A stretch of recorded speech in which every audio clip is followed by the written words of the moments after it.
Ils sont là, les loups aux yeux de crime, à la vitesse diabolique, au respire sombre, et aussi à côté, derrière, partout, il y a les brigands, les clochards crépusculaires, les voleurs d'enfants avec leurs mains d'étrangleurs, tout ce beau monde habilement dissimulé derrière les murs de couloirs qui mènent aux toilettes.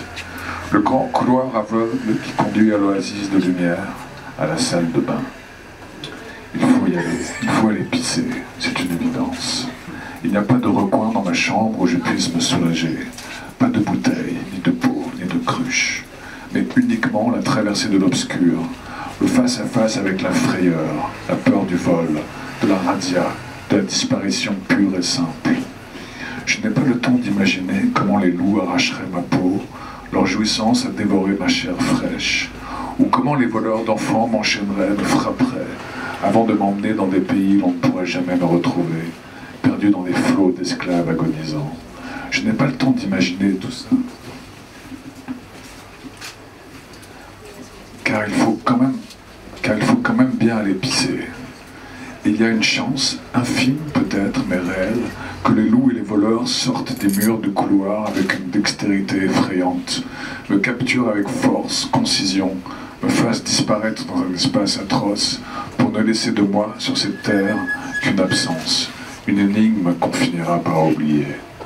Malgré l'angoisse qui serre le souffle, le cœur qui implose, malgré ce danger invraisemblable, la noble ardeur qui nous pousse à aller pisser sous n'importe quelle latitude, guerre, volcan, tremblement de terre, me jette soudain dans le couloir de la mort. Je passe, je glisse, je vole, je suis la concentration, je suis la peur, je suis la vitesse. Le couloir de la mort ne mesure que 3 ou 4 mètres, et ainsi il est rapidement franchi. Arrivé à son but, après l'épreuve terrible, le héros respire, se détend, adore la brûlure du néon et délicieusement urine. Il célèbre la jouissance du normal, la merveille du banal.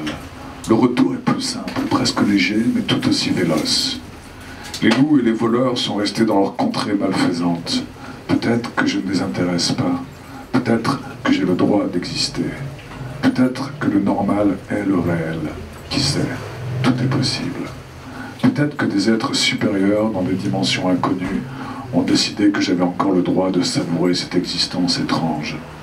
De pouvoir faire semblant que je suis un petit garçon qui va à l'école, qui aime sa maman, qui aime courir le plus vite possible, qui aime se battre avec une épée en plastique.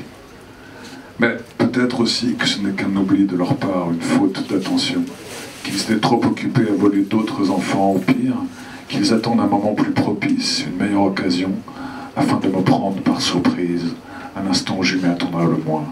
Peut-être qu'ils se délectent entre eux de cette fausse remise de peine. Le temps leur appartient, ils ne sont pas pressés. J'ai conscience de tout ça, mais il faut bien retourner à l'univers connu et jouer le jeu de la vie. Il n'y a rien d'autre à faire. Le plus important est de ne pas y penser et de profiter du sursis.